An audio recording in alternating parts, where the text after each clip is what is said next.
Esto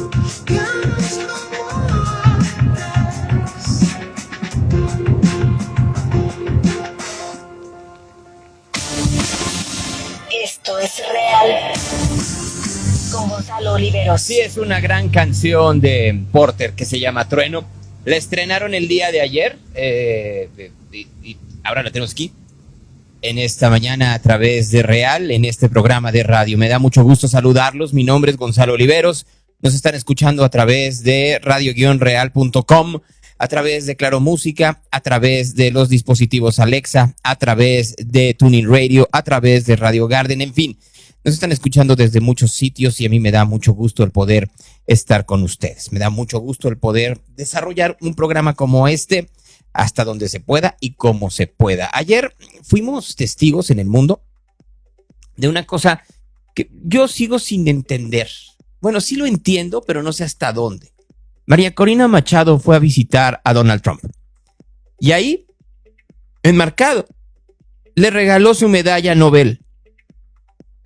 Ahí muy contento Trump con la medalla que se ganó del Premio Nobel de la Paz, María Corina Machado. Se la puso en un cuadro al presidente Trump en gratitud por su liderazgo extraordinario, promoviendo la paz a través de la fuerza, avanzando en la diplomacia y defendiendo la libertad y la prosperidad. El Premio Nobel 2025, que fue dado a María Corina Machado, presentado de forma simbólica en gratitud y a nombre del pueblo de Venezuela, en reconocimiento del principio del presidente Trump y sus acciones decisivas para asegurar una Venezuela libre. La valentía de los Estados Unidos y del presidente Trump nunca se olvidarán por parte del pueblo venezolano. María Corina Machado. Y ahí, Machado y el presidente Trump, él con una sonrisa de esas que pocas veces se le ven a Trump, de triunfo personal absoluto. Y ahí María Corina, claro que le preguntaron a la líder opositora y premio Nobel sobre esto. Saliendo de la Casa Blanca, le preguntaron pues por qué lo había hecho. Y esto fue lo que respondió a las afueras de la Casa Blanca ya en los Estados Unidos. Maria, did you offer to President Trump your Nobel Peace Prize? I presented the President of the United States the medal of the Nobel Peace Prize, and I told him this. Listen to this. 200 years ago, General Lafayette gave Simón Bolívar a medal with George Washington face on it. Bolívar since then kept that medal for the rest of his life. Actually, when you see his portraits, you can see the medal there. And it was given by General Lafayette as a sign of the brotherhood between the United States, people of the United States and the people of Venezuela in their fight for freedom against tyranny. And 200 years in history, the people of Bolívar are giving back to the heir of Washington a medal, in this case, a medal of the Nobel Peace Prize, as a recognition for his unique. Sí, María Corina Machado intentando describir e intentando justificar que diera su premio a Trump, como sea y como fuera allá en los Estados Unidos. In spite of the Nobel Prize Committee saying that you couldn't transfer your Nobel Prize to anyone, especially President Trump, you did today. Why did you do that? Because he deserves it. And it was a very emotional moment. I decided to present the Nobel Peace Prize medal on behalf of the people of Venezuela. Bueno, ahí tienen a la señora Machado diciendo que fue muy emocionante, pero nada de eso le ayudó del todo. Ayer en la Casa Blanca, pues le volvieron a decir que no están dadas las condiciones para que presida Venezuela. Caroline, Is it still the president's assessment that it would be very hard for Ms. Machado to leave Venezuela because he says she lacks the respect and support in that country? And will he raise that with her today? I think the president's assessment that you just pointed out was based on realities on the ground. It was a realistic assessment based on what the president was reading and hearing from his advisors and national security team. And at this moment in time, his opinion on that matter has not changed. He has also said that he Sí, así es la cosa, porque además Delcy nos está dando absolutamente todo lo que queremos. For Ms. Rodriguez, the president did speak with her directly this week. As you know, he revealed that to all of you yesterday. And Secretary Rubio and the administration have been in constant communication with Ms. Rodriguez and other members of the interim government in Venezuela. They have been extremely cooperative. They have thus far met all of the demands and requests of the United States and of the president. And I think you have all seen that play out. We obviously had a $500 million energy deal that was struck in large part because of the cooperation from Ms. Rodriguez. Venezuela and Ms. Rodriguez have also confirmed that they will be releasing political prisoners from Venezuela. There were 5 Americans who were recently released this week as well. So Bueno, han liberado a una cantidad enorme de gente, de esos que decían que no existían los presos venezolanos. Pues claro que existen los presos venezolanos. Periodistas han liberado un montón. Habrá que ver hacia dónde va esto. El New York Times trae una historia en donde el líder de la CIA se reunió con Delcy Rodríguez. Nomás para que vayamos viendo en donde la pantomima de que están muy enojados con el gobierno de los Estados Unidos es puro cuento. Delcy Rodríguez tenía ya todo listo. Toda la cúpula militar venezolana tiene todo listo para que agarraran a Maduro y se lo llevaran a los Estados Unidos. Y que pareciera que todo andaba bien. Ya ahora ya todo funciona, lo cual obviamente es falso. La gente en Venezuela sigue viviendo bajo el azote de una dictadura. Lo vuelvo a decir, yo sí creo que va a haber elecciones en Venezuela y que van a salir toda esta bola de corruptos que se dicen de izquierda, pero que en realidad es gente totalitaria, dictatorial, que vieron la oportunidad de agarrar el poder y no soltarlo nunca hasta que llegara alguien más poderoso a arrebatárselos. Sin importarles la población civil, a nadie. Sin importarles el bienestar de los venezolanos, a nadie. Les importaba el poder a cada uno de estos. Que como resultado habrá mejores condiciones de vida en el mediano plazo para los venezolanos, así es. Pero mejor eso a seguir bajo el yugo de Nicolás Maduro, su frivolidad y toda esta misma sarta de ladrones que lo único que han pensado durante los últimos 25 años es cómo dilapidar la riqueza venezolana para su beneficio. Pueden decir lo que sea, como el día de ayer los insultos de Delcy Rodríguez a María Corina Machado. No es que la presidenta encargada tiene miedo porque está amenazada. No. Venezuela está amenazada. Venezuela toda está amenazada. Y por eso yo llamo a la Unión Nacional. Para que con la soberanía por delante demos la batalla diplomática. Y yo les digo, si algún día me tocase como presidenta encargada ir a Washington, lo haré de pie, caminando, no arrastrada. Lo haré con la bandera tricolor. Lo haré con el Gloria al Bravo Pueblo marcando el ritmo de mi corazón. Será de pie, nunca rectando ni arrastrándome. Será de pie, es lo que corresponde como un venezolano o como una venezolana de pie. Sí, claro, va como una venezolana de pie. Lo que no dice es que ya está arrastrada a los designios de lo que quiera Trump. Y si Trump de pronto se levanta muy de buenas porque ya le dieron el premio Nobel y tuitea o pone en Truth cosas como: es un gran honor el encontrarme con María Corina Machado de Venezuela. Es una mujer maravillosa que ha pasado por tanto. María me presentó el premio Nobel por el trabajo que he hecho. Qué gran gesto. Gracias, María. Y de pronto dice: ay, mira, creo que está mejor y esta, pese al escarnio público, me dio su Nobel, pues va a estar mejor que estar con estos izquierdistas, porque una cosa hay que recordar, pueden serles muy útiles, pero ninguno de los halcones, ni Trump, quiere a esta sarta de personas que se dicen comunistas, pero en realidad son una bola de sátrapas sociales. Ya sean los venezolanos, los nicaragüenses, los cubanos o los mexicanos. No los quieren. Ayer en la noche salió un comunicado de la Secretaría de Estado norteamericana de que después de que habló Trump con Claudia Sheinbaum, habló de nueva cuenta Juan Ramón de la Fuente con Marco Rubio. ¿Qué les pidió? Pónganse a trabajar. Pónganse a trabajar. ¿Han hecho mucho en México para combatir las drogas? Falta. Tienen que hacer más. Tiene que haber más resultados. Así que no nos vayamos con la manga del cuento de que todo está muy bien, porque no todo está muy bien, si no lo está allá en Venezuela. Y en Cuba, recuerden ustedes que habían dicho que no había militares cubanos ayudando ni a Chávez ni a Maduro. Ayer llegaron a Cuba los restos de los 32 soldados que murieron defendiendo a Maduro y miren cómo acabaron. Revolucionarias y el Ministerio del Interior. Honor y gloria a nuestros compañeros.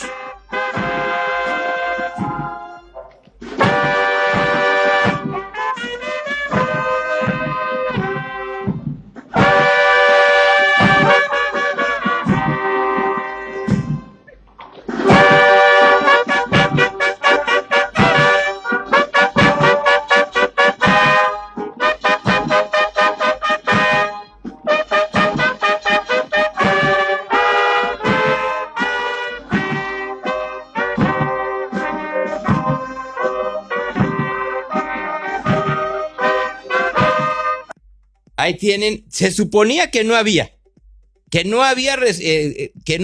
soldados cubanos en Venezuela y los regresaron en cajitas.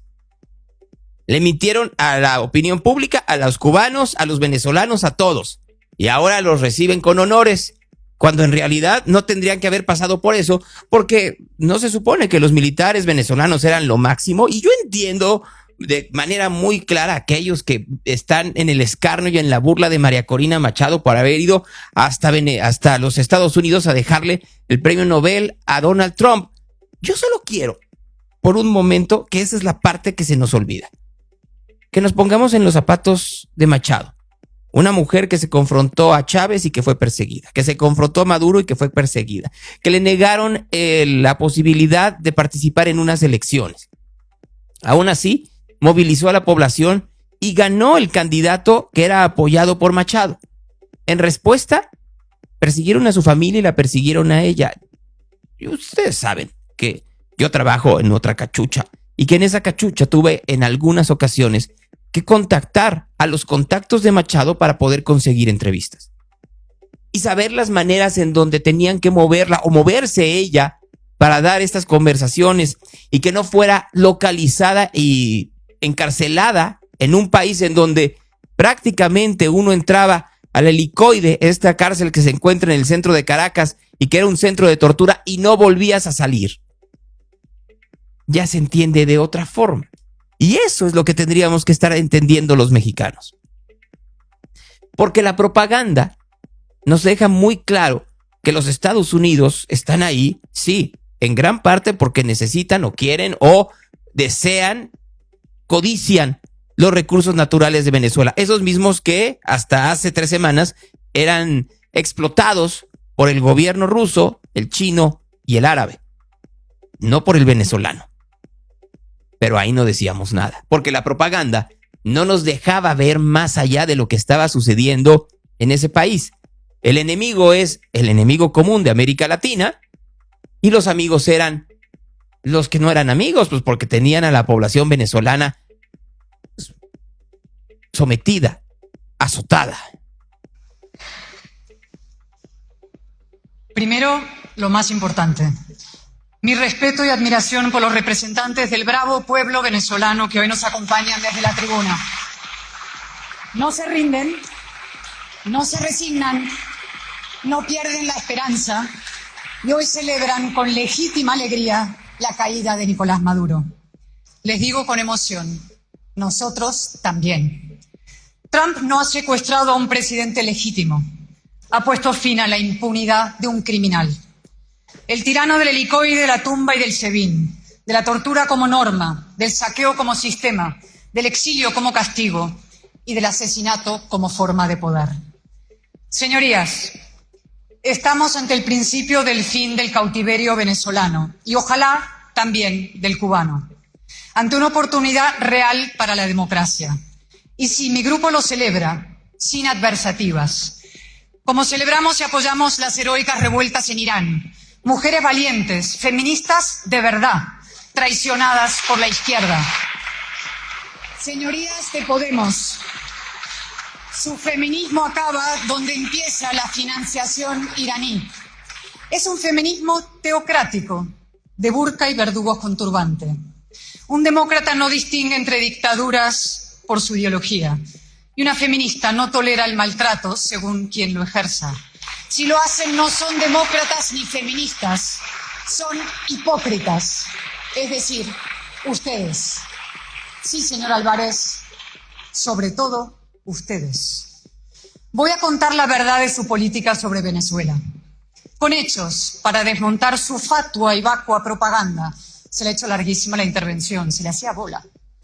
Una autopsia a la hipocresía socialista en 4 puntos. Los presos, el derecho internacional, la soberanía y la transición. Empiezo por los presos, nuestra prioridad absoluta.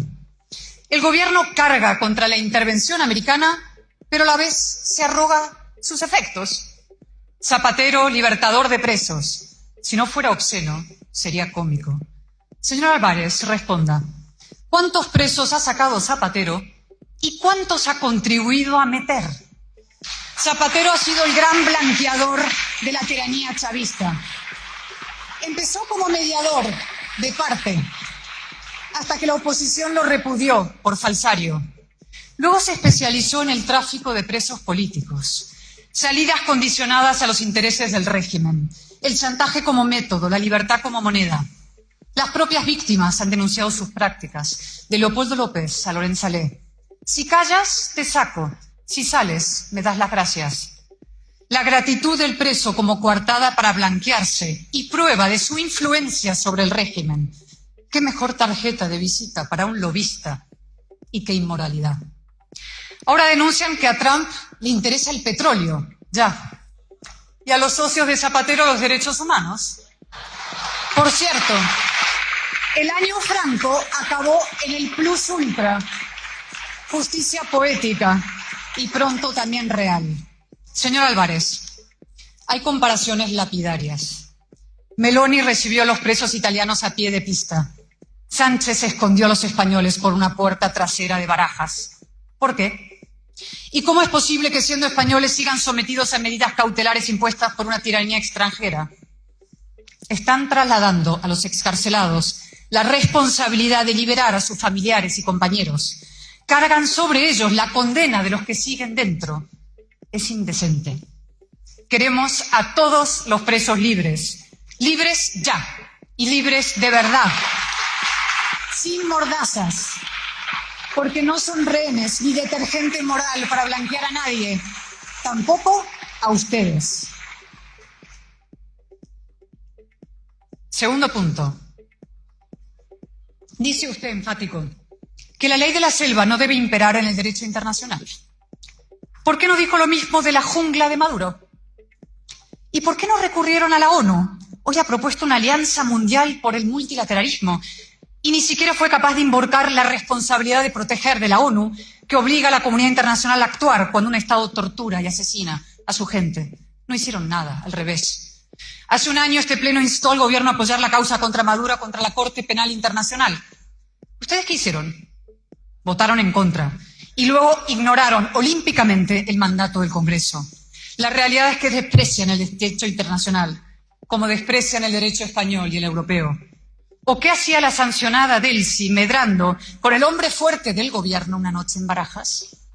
Y una pregunta que retrata su doble moral. ¿Por qué condenan en Trump lo que aplaudían en Obama? Bueno, Maduro no está en el fondo del mar, sino ante la justicia. Zapatero, aquí mismo, el 4 de mayo de 2011, dijo, el líder de Al-Qaeda se ha buscado a sí mismo morir asesinado habida cuenta de su sanguinaria trayectoria. ¿Esto qué es, la ley o la selva? Ustedes invocan el derecho internacional de forma hipócrita. como forma de inmunidad, es decir, sinónimo de impunidad. Tercer punto, la soberanía de Venezuela. ¿Con qué ímpetu la defienden ahora contra Trump? ¿Y por qué no antes contra Cuba, Rusia o Irán? 32 agentes cubanos protegían o vigilaban a Maduro. ¿Qué hacían ahí, señor ministro? ¿Turismo cultural? ¿O es que las injerencias comunistas e islamistas son operaciones de paz? También dice usted, la solución no puede venir impuesta desde fuera, tiene que ser genuinamente venezolana. ¿Y qué fueron las elecciones del 28 de julio? ¿Una solución genuinamente sueca? Señor Álvarez, el gobierno no solo ha desconocido la voluntad soberana del pueblo venezolano, contra las actas heroicamente recogidas por el pueblo, que están en Panamá, vaya a verlas. No solamente contra el mandato, las Cortes Generales. Zapatero, observador electoral en jefe del chavismo, por cierto, el único ciego ante el fraude masivo. Además, y esto es definitivo, ustedes montaron una operación para extraer de Venezuela al presidente legítimo. De hecho, señor Álvarez, comprendo su profunda incomodidad ante la intervención americana, porque fíjese, Trump extrajo de Venezuela al usurpador de la presidencia. Ustedes extrajeron al presidente legítimo. La suya fue una extracción contra la democracia, contra las urnas, contra Venezuela y contra España. Y lo peor, disfrazada de operación humanitaria, muy de izquierdas, invocar el bien para hacer el mal. Señorías, la política del gobierno se resume en 2 palabras: inmoral e ineficaz. Infinito cinismo y cero beneficios, salvo que por beneficios se entienda la perpetuación de la dictadura, claro. Dice el ministro, nunca hemos sido equidistantes, es verdad, siempre han jugado a favor de la dictadura. Y cuarto punto, la transición. ¿Qué propone el gobierno? 2 cosas. 1, restaurar el orden internacional quebrado por la intervención americana, es decir, que los presos vuelvan a las cárceles y Maduro a Miraflores. Esta es la paradoja grave y adulta de la política real. El derecho internacional a veces no basta para proteger los derechos humanos. Falta algo esencial, voluntad y valentía, y ustedes jamás las tuvieron. De hecho, el derecho internacional lo vaciaron ustedes mucho antes de la intervención de Trump. Y 2, el gobierno quiere liberar a Delcy. Es la única liberación que les importa de verdad. El señor Álvarez implora a Europa que les quite ya las sanciones, porque es la presidenta, dice allá en el país. Su postración ante una torturadora es humillante y elocuente. Señorías, el gobierno socialista quiere reciclar al régimen chavista. Quiere salvar a Delcy para salvarse a sí mismo. Quiere una transición lampedusiana, que todo cambie para que todo siga igual, el negocio y la impunidad. Aplicarán el viejo manual de Zapatero, promoverán a falsos opositores, intentarán sembrar la división y minar la alternativa, pero les digo, no lo vamos a permitir. Se lo decimos también a nuestros aliados, empezando por los Estados Unidos. Sabemos que ninguna transición es moralmente impoluta. Todas exigen sesiones y transacciones a veces indigestas, pero algunos principios sí han de prevalecer para que la propia transición prospere. Delcy Rodríguez no es una moderada, no es la Adolfo Suárez venezolana que ustedes pintan, y desde luego no es la presidenta de Venezuela, como lo ha recordado el propio Trump. Es la sibilina cara B de Maduro. Y nosotros lucharemos para que Europa no le levante las sanciones por inmoral y por ineficaz. Y María Corina Machado no es una dirigente más, una buena chica, una opositora. Es la líder indiscutible de Venezuela, su valor más seguro, como bien sabe Marco Rubio. Y acabo ya. El señor Álvarez siempre nos suele acusar al PP de tratar a Venezuela como un asunto de política interna. Sí, lo hacemos, porque lo es. Porque no hay fronteras morales. El anhelo de libertad nos hermana a todos, de Caracas a Teherán. Porque formamos parte de una impresionante comunidad histórica y cultural, la hispanidad. Y también, sí, por ustedes.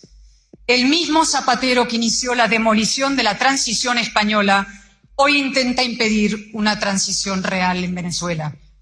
Y el mismo Sánchez, que blanquea la dictadura venezolana, trabaja para vaciar la democracia española. No es analogía, es continuidad. Hay que entender que lo que estamos escuchando es también propaganda de Cayetana Álvarez de Toledo. Pero ¿cuál propaganda se escucha más lógica? ¿Aquella que denuncia lo que es evidente, los hechos, o aquella que esconde los hechos? Porque a la luz pública está la debacle venezolana. Y sí, dirán algunos, miren ustedes el bloqueo de los Estados Unidos como en el caso de Cuba. Pero uno se pregunta, las ayudas humanitarias que en su momento dio Venezuela y México a Cuba, ¿por qué no se reflejan en la población? ¿Por qué no tienen luz? ¿Por qué no tienen gas? ¿Por qué está racionado absolutamente todo? Cuando además hacen comercio con otros países como España. ¿Por qué cuando uno va a Cuba los cubanos no pueden entrar a ciertos lugares y no pueden acercarse a los turistas? Y en el caso de Venezuela, ¿por qué negaron durante años que había una cárcel en donde se torturaba y se recluía a presos políticos? Cuando una parte de la propaganda esconde y otra evidencia, ¿de qué lado se tiene que poner la población? Tal vez de ninguno, pero tiene que tomar los elementos para tomar una mejor decisión.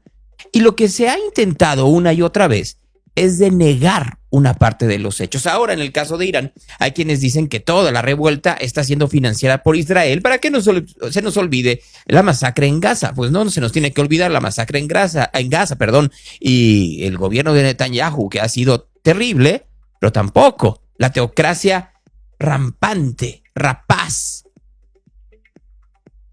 castrante en Irán. No se nos tendría que olvidar. La propaganda se utiliza por los gobiernos totalitarios, dictatoriales, autoritarios en el mundo, cualquiera que sea de derecha o de izquierda, para intentar con esto que la gente esté más tranquila.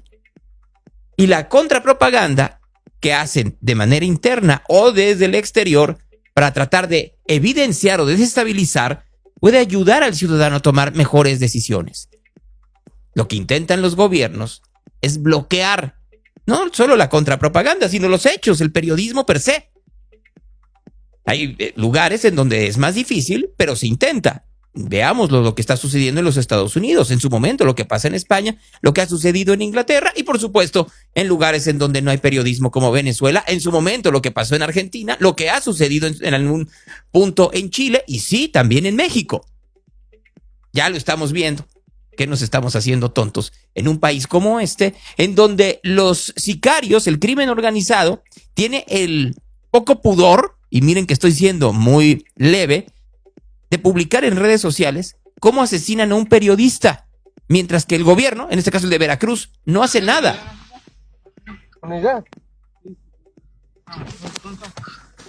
Está dentro de los tacos, ya vamos a entrar. ¿Dónde está? ¿Está dentro?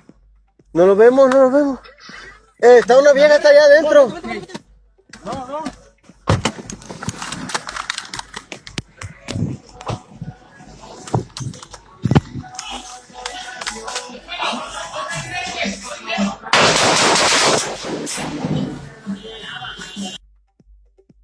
Así como lo ven, mataron a este periodista, le dicen de Nota Roja, en Poza Rica, Veracruz. Luego desaparecieron a 2 mujeres que fueron a su sepelio. Y tuvieron los tamaños de publicar estas imágenes en redes sociales. Porque no hay seguridad, no hay autoridad, no hay gobierno. Diría el clásico, ¿y dónde está la autoridad? Y también diría, ¿para eso pagamos impuestos? ¿Dónde estaba la policía en Poza Rica, la Guardia Nacional? ¿En dónde estaba? Porque ahí no estaba. Ahora, no pidamos mucho. Apenas el día de ayer se supo de una emboscada en Guerrero contra la Guardia Nacional por parte de los narcos. Así fue la emboscada a la Guardia Nacional en Tamaulipas, en la llamada Frontera Chica, La Guardia Nacional fue emboscada por presuntos sicarios durante un patrullaje en el municipio de Guerrero, ocurrido el 7 de enero. Los videos ya circulan en redes. Armas de alto poder, persecución en plena vía pública y un monstruo o vehículo blindado artesanal envuelto en llamas. Los criminales atacaron primero. La Guardia Nacional respondió tácticamente. El convoy fue repelido y los agresores terminaron huyendo a pie entre la maleza, dejando atrás su vehículo incendiado cerca del arco de bienvenida que dice "Feliz viaje". Ironías de México. Tras el enfrentamiento se aseguró un arsenal de guerra, un fusil Barrett calibre 50, 4 rifles de asalto, cargadores, cartuchos y chalecos tácticos. Armas de uso exclusivo militar en manos del crimen. No hay detenidos, no hay heridos oficiales, pero sí hay una certeza: esta región sigue siendo campo de batalla entre los cárteles. Vean ustedes. No hay seguridad. Por eso el gobierno de Estados Unidos pide que se haga más. Y por eso la presidenta tiene que responder con medias verdades. Tomando en cuenta estos resultados y también la constante comunicación que hay con el gobierno de los Estados Unidos, ¿por qué considera usted que el Departamento de Estado hace este señalamiento el día de ayer de considerar inaceptable un progreso gradual en la seguridad fronteriza? Pues no sé, no desconozco pues, pero lo cierto es que hay muchos resultados y va a haber más resultados, pero tiene que haber respeto mutuo y responsabilidad compartida, además del respeto a nuestras soberanías. Ahí están los resultados. En menos de 5 minutos he presentado la impunidad en Tamaulipas y en Veracruz. Y ya no hablemos de Michoacán o de Colima o de Nayarit, solo por decir algunos lugares, San Luis Potosí, en Zacatecas, y así. Pero dice la presidenta que hay resultados relevantes que puede ver el gobierno norteamericano. Hay resultados muy contundentes de la cooperación conjunta y del trabajo que ha estado haciendo México. 3 resultados. El primero, reducción del 50% de las incautaciones de fentanilo en la frontera de Estados Unidos. Es decir, Estados Unidos, CBP, es la entidad, la institución de los Estados Unidos que, entre otras, realiza estas incautaciones, da unos datos y dice: la incautación que se hace en Estados Unidos, cercano a la frontera con México, se ha reducido en 50%.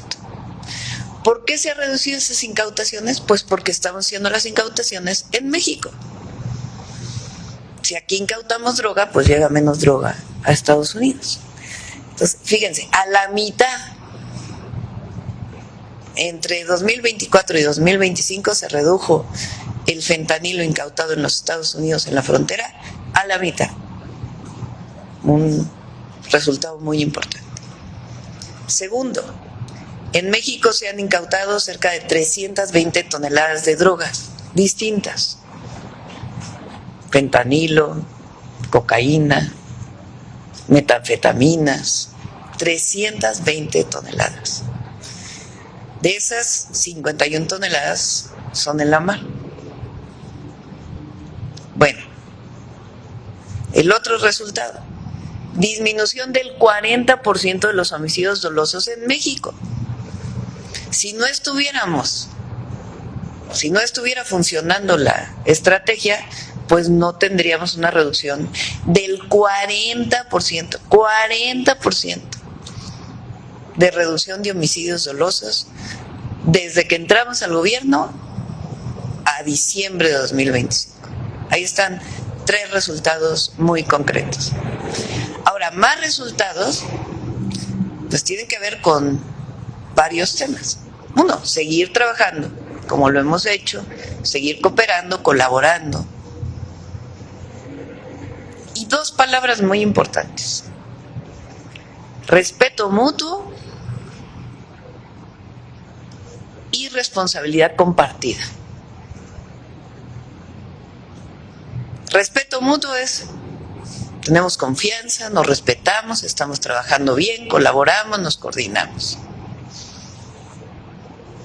Responsabilidad compartida: a ellos también les toca una parte. ¿Qué parte les toca? pues una campaña muy intensa para reducir el consumo de drogas en Estados Unidos, de jóvenes estadounidenses. No puede pensarse que este problema del cruce de drogas se puede resolver solo de este lado de la frontera. Del otro lado también tiene que haber su parte. Esta crisis de consumo que tienen allá, pues tiene también que atenderse desde una perspectiva de salud pública. Se le está olvidando a la presidenta algo cuando dice respeto mutuo. Hay que respetar la inteligencia y los datos que tiene el gobierno norteamericano, que le están dando, entre otros, los testigos protegidos que se han convertido en ello los narcotraficantes más buscados tanto por el gobierno norteamericano como por el gobierno de México. A la presidenta se le olvida que las filtraciones en donde están pidiendo políticos mexicanos cercanos a Morena y algunos priistas y panistas no vienen de la imaginación de Donald Trump, de Marco Rubio o del Departamento de Justicia norteamericano. No, vienen de los datos que están dando los testigos. Cuando la presidenta se le olvida decir esa parte, o es cómplice u omisa, y falta el respeto mutuo del que está hablando en este momento. Y habla de estos datos que seguramente le dio a conocer a Trump en la llamada del lunes pasado, que no fueron suficientes. Y tan no fueron suficientes que por eso el día de ayer volvieron a sacar en un comunicado que se tenía que hacer más. Y lo traduzco. Hacer más es dejar de encubrir a estos políticos corruptos que, a cambio de dinero o de poder, permiten que haya el tráfico de drogas. Que sí, los Estados Unidos deben de hacer sus campañas contra el consumo, cierto. De poco servirá mientras México continúe encubriendo políticos y narcotraficantes, que tienen una impunidad enorme y pueden, entre otras cosas, emboscar a la Guardia Nacional o asesinar periodistas sin que nadie los detenga. Entonces, es entendible que la población no crea ya en que se está haciendo algo que sea efectivo con la seguridad, y menos los gobiernos en donde también se basan su propaganda y su futuro político, como el gobierno norteamericano, en ese tipo de resultados. Y hablando de política, la presidenta, por supuesto, habló de nueva cuenta de la famosa reforma electoral que no existe, pero existe. Un consenso en que finalmente el Partido del Trabajo, el Partido Verde, se van a sumar a la iniciativa que usted enviará al Congreso de la Unión. Me da risa cuando veo los comentócratas a la oposición. Ya saben que tiene la reforma. No es muy buena su inteligencia, su investigación, sus informantes, no sé.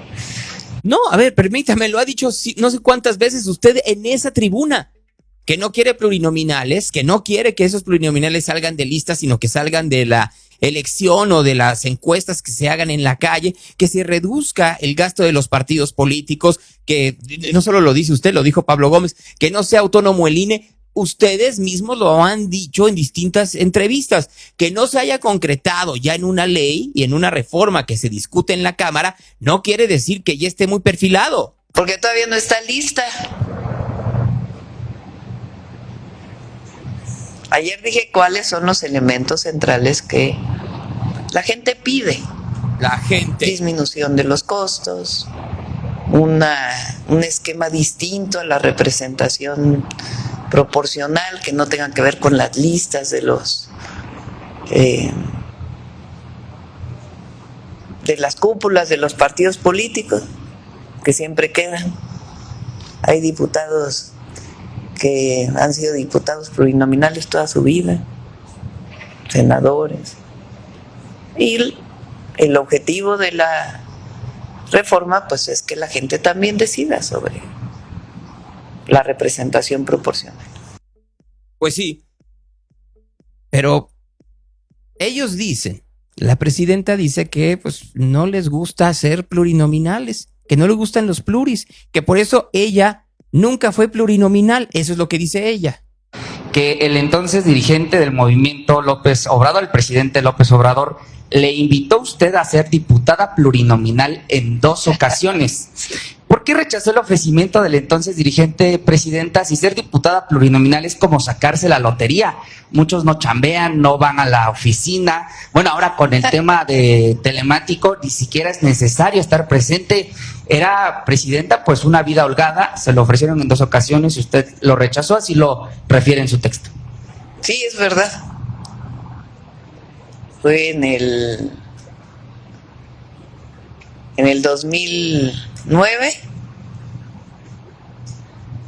y en el 2012. En aquella época todavía no existía Morena. Morena se formó participó por primera vez en la elección en 2015. Entonces era una alianza del PRD, lo que hoy es Movimiento Ciudadano, que se llamaba Convergencia, y el PT. Esos eran los partidos por los cuales fue postulado López Obrador a la presidencia. Y sí, en efecto, me invitó a ser pluri. Yo trabajaba en la Universidad Nacional Autónoma de México como investigadora. Yo me integré a la UNAM fui ayudante de profesor, después profesora, y como investigadora titular del Instituto de Ingeniería me integré en 1995. En el 2000, cuando me invita a ser secretaria de Medio Ambiente, pido una licencia en la UNAM y me voy al gobierno de la ciudad, entonces gobierno del Distrito Federal. Y en el 2006, cuando me invita a ser su vocera en la campaña, yo tenía una comisión, después solicito una licencia y después me integro a la UNAM en enero del 2007. Pido mi reincorporación hasta el 2015, que fui electa como jefa delegacional de Tlalpan en la Ciudad de México. Entonces siempre le dije al entonces dirigente Andrés Manuel López Obrador que pues yo desde la UNAM podía seguir participando. Yo pues siempre me gustó el trabajo académico y también la participación política para la transformación del país. Entonces nunca me llamó la atención, la verdad, ser diputada o senadora, y menos plurinominal, pues. Hasta el 2015, que la decisión era el registro de Morena, porque primero se hace todo un procedimiento y después pues hay que obtener más del 3% de la votación para el registro de un partido político. Entonces ahí sí fue cuando le dije, que lo digo en el libro, pues ahora sí quiero participar, pero en el Ejecutivo a nivel municipal. Y ahí fue cuando fui candidata a Tlalpan y ganamos. Ah, qué bonita historia. Es muy bonito que ella no quiso ser plurinominal. Lástima que esté rodeado de plurinominales, comenzando por quien hizo la reforma, Pablo Gómez, que fue plurinominal toda su vida. Gerardo Fernández Noroña, plurinominal toda su vida. Adán Augusto López está en ese puesto hoy porque es plurinominal. Ricardo Monreal está en ese puesto porque es plurinominal. Fue plurinominal en un montón de ocasiones. Andrea Chávez fue plurinominal cuando llegó como diputada. Ahora sí, como senadora ganó, pero pues ya en el carro ganador que era Morena, ¿verdad? Entonces qué bueno que ella, Claudia Sheinbaum, nunca quiso ser plurinominal, pero está rodeada de pluris. Rodeada. Será por eso que Monreal dice que si no van el Verde y el PT, que hacen sus cuerpos de diputados y senadores con plurinominales, la reforma simple y sencillamente no pasa. Lo digo categóricamente, sin ellos no es posible la reforma constitucional. Así, tajante.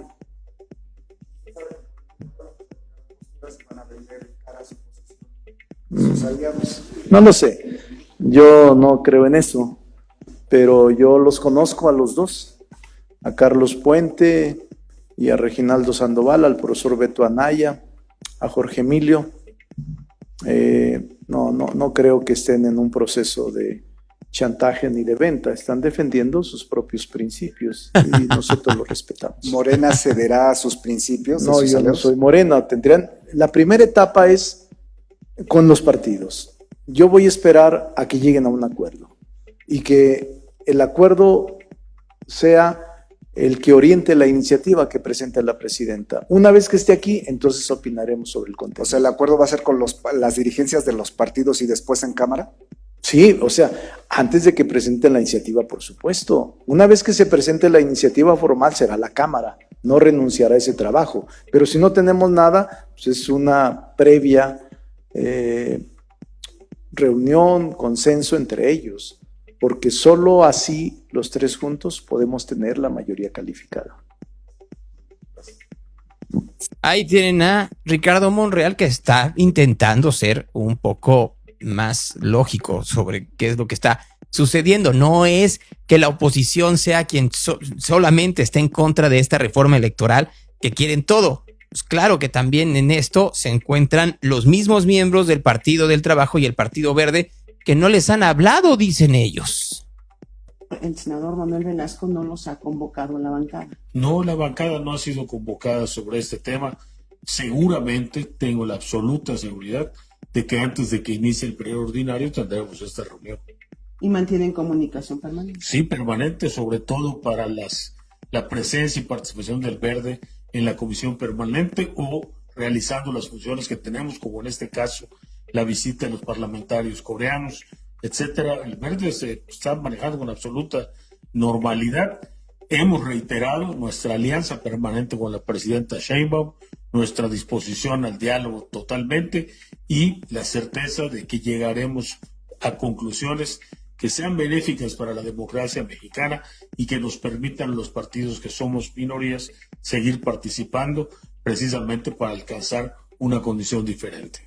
Bueno, ya veremos si efectivamente lo logran. Lo están teniendo cada vez más difícil. Y ahora que estábamos hablando de plurinominales, pues vamos con el de antonomasia, ¿no? Que está muy enojado porque la gente lo insulta en la calle, porque no se lo merece, ¿verdad? Este héroe sin capa llamado Gerardo Fernández Noroña. Y una mujer queriendo tomarme fotos porque estaba ahí. O sea, ridículo. Diciendo es que somos narcogobierno.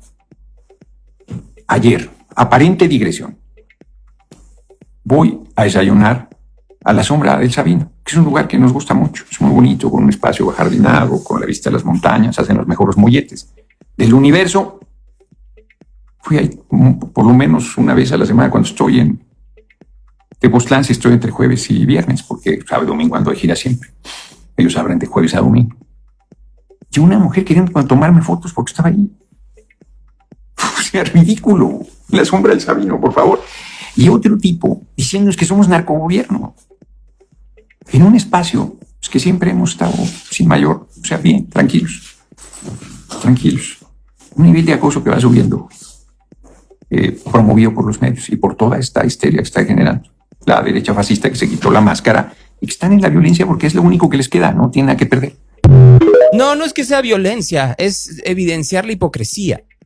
No se puede pasar por alto la hipocresía de la gente que está dentro de Morena. Y entre ellos, fundamentalmente, el senador Fernández Noroña. Llegaron bajo el esquema de que eran pueblo, era gente decente, humilde, modesta como todos, y viven como ricos. Se comportan como ricos, con la soberbia de los ricos. Y eso es lo que hace Fernández Noroña. En la frivolidad y en la soberbia se perdió el gran personaje político. Y quedó este parapeto, este títere, este monigote, que no sirve para nada. Más que, sí, para una y otra vez ser ejemplo de la hipocresía de los políticos que hoy gobiernan el país. Ya, un ejemplo es la hipocresía, que será muy fácil deshacerse de ella no votando. Habrá quienes voten por Noroña. Ay, y en el pecado lleven la penitencia. Pero los que no votaron por los jueces del acordeón, debiéramos de estar todos muy preocupados. Ayer, escuchen lo que sucedió en la Suprema Corte de Justicia de la Nación, solo para que se den una pequeñísima idea. Muy bien, entonces procedamos. Secretario, adelante. Sí, señor ministro presidente. Ministra Herrerías Guerra. A favor del proyecto. Ministro Espinosa Betanzo. En contra, reservándome un voto particular. Ministra Ríos González. A favor del proyecto. Ministra Esquivel Moza. Yo tengo algunas dudas con relación a la característica de cada uno de los trabajadores y sus derechos, por lo que votaría en contra. Ministra Batres Guadarrama. A favor del proyecto con voto concurrente, porque creo que sí es fundamental el pronunciamiento sobre si corresponde o no solicitarlo por medio del sindicato, porque al igual que el pago retroactivo es parte del contrato colectivo de trabajo. Gracias. Ministra Ortizal. A favor. No, en contra. Es en contra. Ministro Figueroa Mejía. Considero que es inexistente y voy a votar también en contra del fondo porque considero que el criterio no resuelve el supuesto punto de choque. Además, me reservo un voto particular. Ministro Guerrero García. También de manera muy respetuosa considero que no hay contradicción.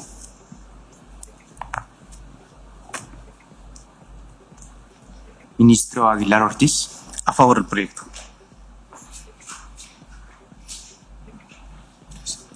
Ministro Presidente, me permito informar que existe mayoría de votos a favor de la propuesta, tanto en la parte de la existencia de la contradicción como en la parte del estudio de fondo. Era al revés. Gracias, secretario.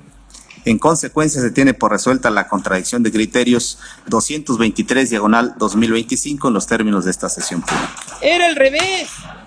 Con ello, se equivocaron al contar el voto de Loretta Ortiz y era al revés. Era al revés. Y les valió. Les valió. Ahora van a tener que hacer una sesión nueva para intentar arreglar el entuerto. ¿En qué anda la presidenta ahorita? Para saber cuántos han sido sentenciados, cuántos siguen en prisión. La gran mayoría de estos detenidos que mencionamos también en la última mañanera fueron por delitos de alto impacto. Entonces lo vamos a precisar pronto y se los... Bueno, pero le preguntaron a la presidenta, ya saben, otra vez de Grupo Salinas. Pues lo voten los paisanos allá. Que ellos decidan quién es su representante.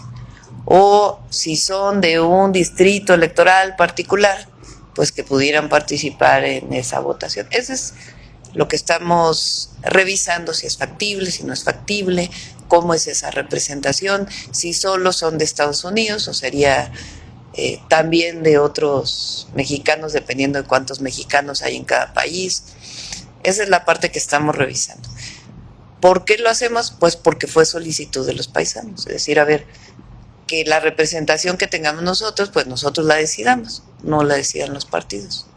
Bueno, a través de los partidos, pero de manera directa. En esta reforma se estaría también trabajando para que se facilitara el voto, porque... Sí, esa es la idea. Es muy complicado. Porque ahora es muy complejo. Sí. Te registras una vez, te tienes que registrar como 3 veces para poder votar. Sí. No es suficiente con que tengas la credencial de elector. Sí, es cierto, es bastante complicado. En otro tema, Presidenta, hace unos días atrás, el empresario Salinas Pliego estuvo en Estados Unidos haciendo una denuncia en la Comisión Interamericana de Derechos Humanos por persecución política. Esto, pues, a pronto que ya debe de pagar, pues, lo que debe, ¿no? Los 51,000 millones de pesos. También tomando en cuenta que pues solamente lo cubrió un solo medio, que fue el medio de él, ¿verdad? ¿Cuál es su opinión, Presidenta, al respecto de esta denuncia que se hace en contra de su gobierno y que pues se le acusa de persecución política? Bueno, primero no hay persecución política, No. No hay violación a ningún derecho humano, No.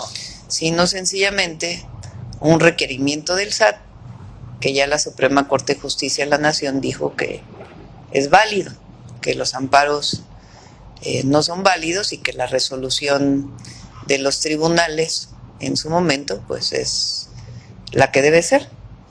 Por cierto, ya se notificó y pues estamos esperando a ver ¿Cuál es la fecha de ultimátum que se espera que... Son fechas legales, no es de ultimátum, sino se notifica y después de eso hay un tiempo para que las empresas acudan al SAT. Recuerden que aquí se explicó que la resolución del tribunal, ¿qué resuelve la Corte? La Corte resuelve que no es válido el amparo. Entonces, que lo que es válido es la resolución del último tribunal colegiado. En ese tribunal colegiado, pues hay una serie de resoluciones.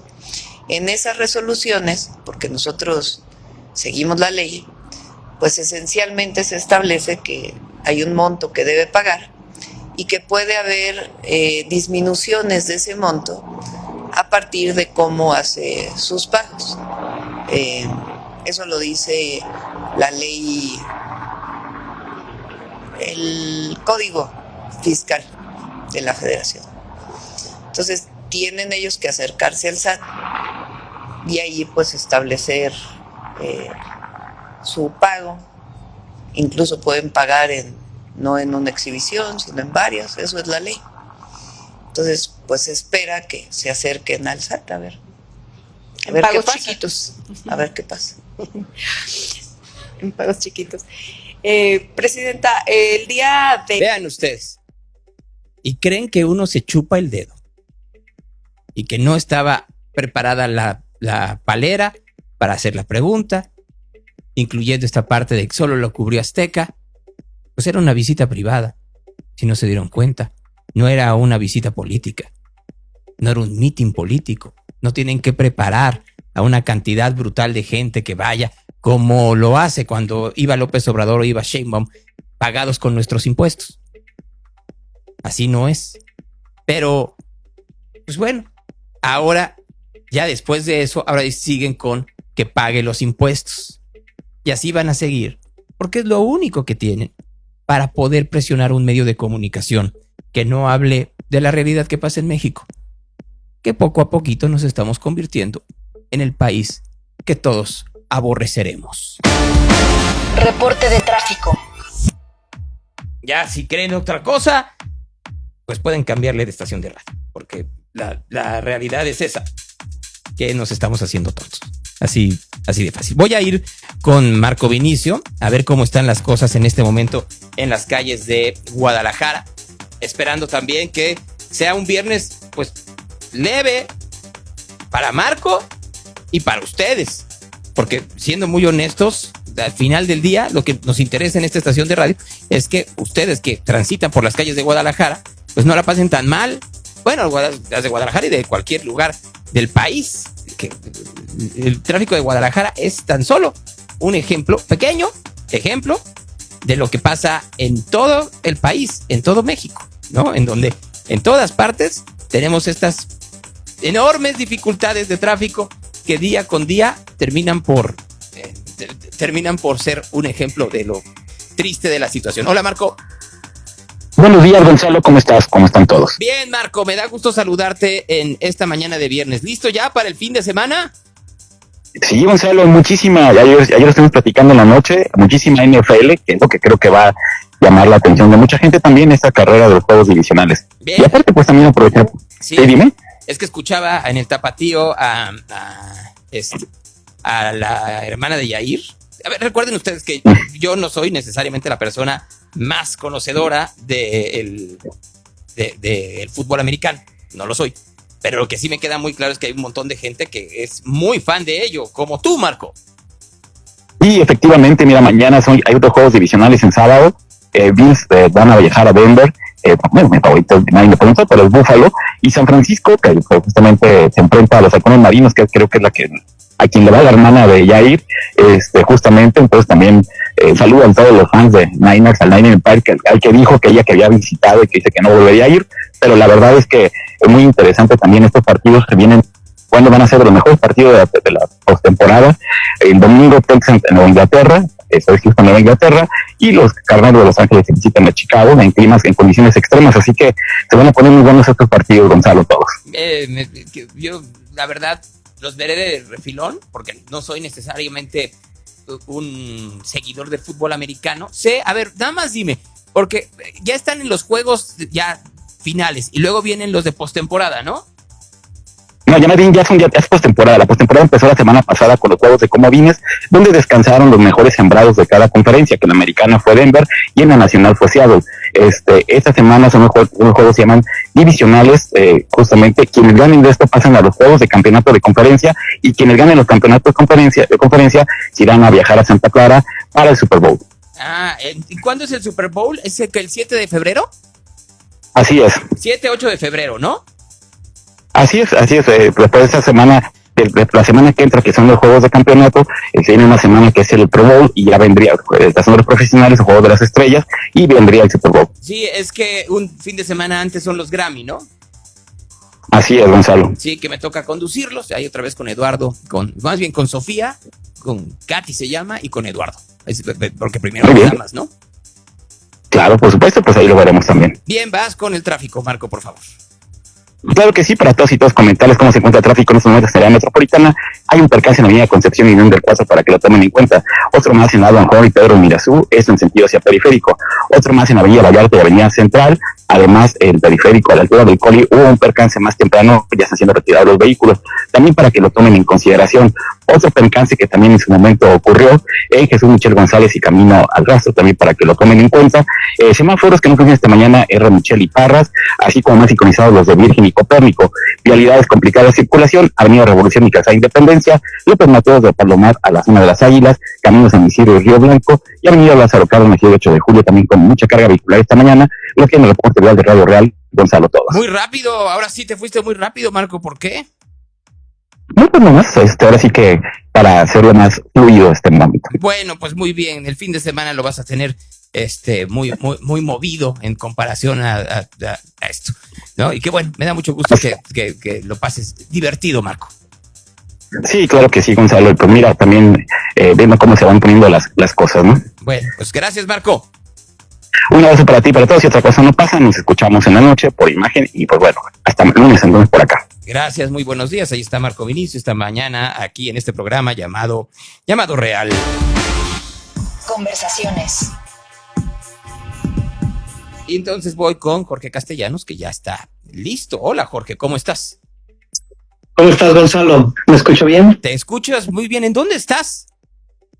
Ya estoy aquí en Sempere, donde estaré presentando la segunda novela aquí en Mérida mañana. Esta es una librería preciosa que cualquiera que venga a Mérida la recomiendo, está en el puro centro. Ajá. Además de ser un excelente centro cultural, es una belleza increíble, y la recomiendo muchísimo, no solo por el material editorial que tienen, sino por todas las actividades culturales. Es un ejemplo de gestión cultural, Gonzalo. Eso está muy padre. Bueno, eso va a estar en Mérida. ¿Cómo está el clima en Mérida? ¿Hace frío? Delicioso. Es más, si te vas como a la playa, puede ser hasta fresco, pero no, es definitivamente enero hasta febrero es la mejor época para venir. Ya marzo ya se pone medio rudo. Voy a ir, no sé si la próxima semana. Hubiera querido ir este fin de semana, pero pues, tengo una actividad muy importante el lunes. Entonces, a ver si voy en la próxima, o si no, hasta dentro de 2 semanas, ya en febrero. Padrísimo, pues ya aquí te recomiendo muchos lugares. Bueno, ya lo veremos, pero hoy, ¿de qué nos vas a hablar? Mira, Gonzalo, como te dije, este año mi propósito es hacerte unas recomendaciones mucho más orgánicas, y creo que está funcionando bastante, porque algo está pasando, que el destino me está mandando los libros que parece que están traduciendo la realidad en la que estamos.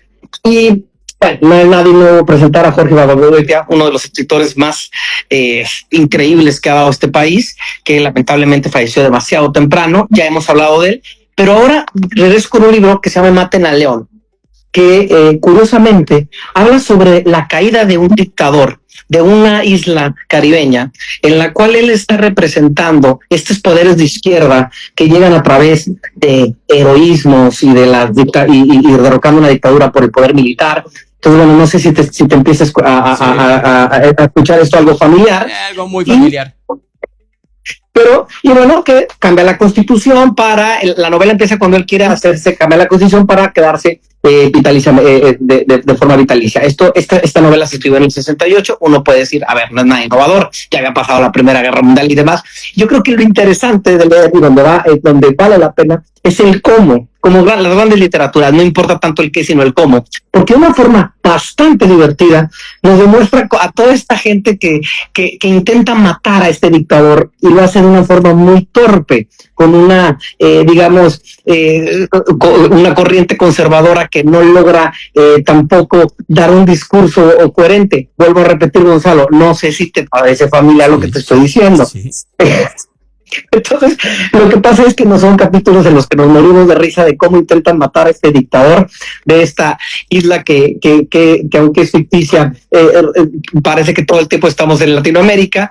Y bueno, te mueres de la risa de cómo no pueden matarlo, pero más allá de este intento por matarlo, no, es como no se puede articular porque empiezan a perderse en sus mismos intereses. Entonces, no puedes ser progresista o cuando tú tienes algo que perder y quieres defender tu coto de poder. Entonces, sí, los ricos de esta isla, pues como que quieren, pero no quieren perder privilegios, pero como que también son parte de la mafia. Entonces, vuelvo a repetir, esta historia es algo que nos ilustra de una forma totalmente realista, pero también llevada con la maestría de Ibargüengoitia a una realidad que ya en estos tiempos nos ha superado, pero además que independientemente de lo que estamos viviendo con Donald Trump y este regreso de las derechas de una forma agresiva, sí creo que como lectores nos cuestiona mucho esta labor de qué tanto estamos dispuestos a perder nuestros privilegios para poder lograr el bien común. Yo creo que esa es la premisa y de verdad, Gonzalo, híjole, no se lo esperan porque además es un libro que lo van a leer en 2 sentadas. ¿Y es caro? ¿Se consigue fácilmente? Facilísimo, porque es de Bucket. Este libro lo deben encontrar en cualquier editorial y en cualquier librería. No sé, yo lo compré ahorita en la Feria del Libro de Guadalajara, pero no debe costar más de 120 pesos. Pues yo espero que la gente lo lea y con esos ojos muy abiertos para entender en dónde estamos parados, Jorge. Así es. Pues, Gonzalo, perdón que otra vez lo publicite, por favor, a los que estén en Mérida. Mañana a las 11 de la mañana, aquí vamos a estar presentando la segunda edición de Cuando mienten las estrellas. Va a estar, va a ser como una actividad muy dinámica. No es la típica, aquí no hacen las típicas presentaciones de libros aburridas, entonces vamos a platicar mucho de positivismo tóxico y todo lo que tratamos en la novela, y me da mucho gusto a toda la gente de Mérida que puedan visitarlos y que puedan a otra vez, ¿en dónde está la cafetería? Bueno, más bien la librería. La librería se llama Sempere, búsquenla en Instagram, Sempere, como el apellido del protagonista de La sombra del viento de Carlos Ruiz Zafón, y está en el centro histórico de Mérida, a 2 cuadras de Catedral. Oye, y ya para terminar, otra vez el nombre del libro de Jorge Ibargüengoitia, que alguien no lo agarró tan fácilmente. El Jorge Ibargüengoitia, Maten a León. Es una gloria a este poder, ¿no? Que representa el león. Y de verdad, no es de los libros más famosos de Ibargüengoitia, sin duda es de los más divertidos. Bueno, pues te mando un gran abrazo, Jorge. Igualmente, Gonzalo, que estés muy bien. Ahí está Jorge Castellanos. Ya saben que su cuenta de Instagram es Jorge-Castellanos-escritor, por si quieren contactarlo, si quieren hablar con él. Es alguien que está muy puesto cada momento para poder hablar con ustedes. Y sí, en la noche se me fue decir el real en el tapatío, pero bueno, al mejor cazador se le va a la liebre. Vamos al evangelio del día ya para terminar el programa de hoy.